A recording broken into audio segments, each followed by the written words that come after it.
Hey traders, it's Joe here. Happy Monday. I felt like that weekend went by pretty slow. I don't know why.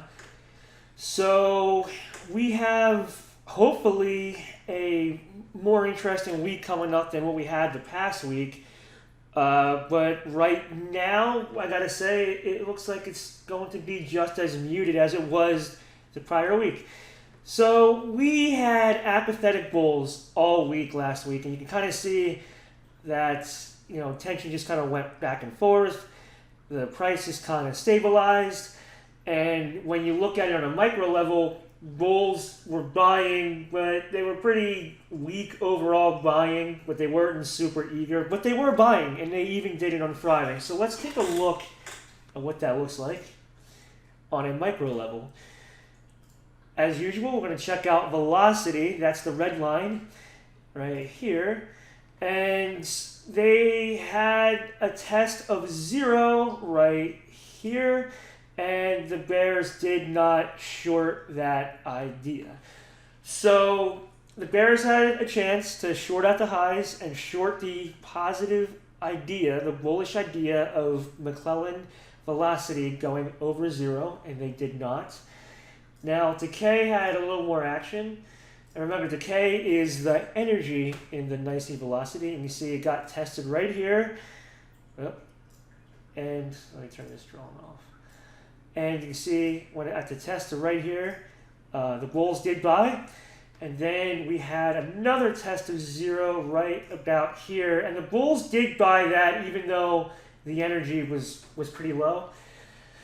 And at the very end, you could make an argument that the bears shorted this idea, but I kind of feel that was more the last 15 minutes, and you got margin calls and all sorts of odds and ends going on in the exchange. So, and let's take a look at tension, which is obviously the broader picture. So you see Friday, tension did cross 0 right here around 11 o'clock. It closed around plus 14 right here, which is very flat. But price closed higher than it opened. So you can tell that as tension went down, price did not go down with it. And the real kicker here is the daily tension, which is still over 0. And I think that's going to be one of the bigger keys to going forward this week in terms of who's going to control the market.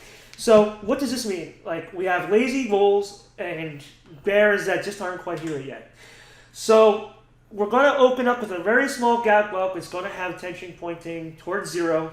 And two things are going to happen. The bears are going to have a chance to finally take control of structure. They're going to finally have a chance to take tension and move it much lower. The other thing that's going to happen is bulls are going to have a chance to buy a bearish idea, and they're going to have a chance to take tension and move it back above 0 and perhaps start taking out some of this range. So we're just going to have to watch to see who's going to want it more. If you want to be aggressive, the aggressive in me would say trade whichever direction that the daily tension is going to go, because I don't like to trade with traders who haven't shown up yet. And the bears that haven't shown up, they haven't won, they're frustrated, they could feel a lot more pain. Of course, we have the Fed news, and that they've been pretty dovish, so the bears might not be interested. So, to me, I hate trading with traders who haven't shown up yet. You can lose 4, 5, 6, 7 times in a row before you're right, and I just hate that. I'd rather trade with the trend traders who've been right, 10 times in a row than trade with the losers. So with that said, I'm going to be more aggressive side. I think the bulls are going to win out. I think the bulls are winning.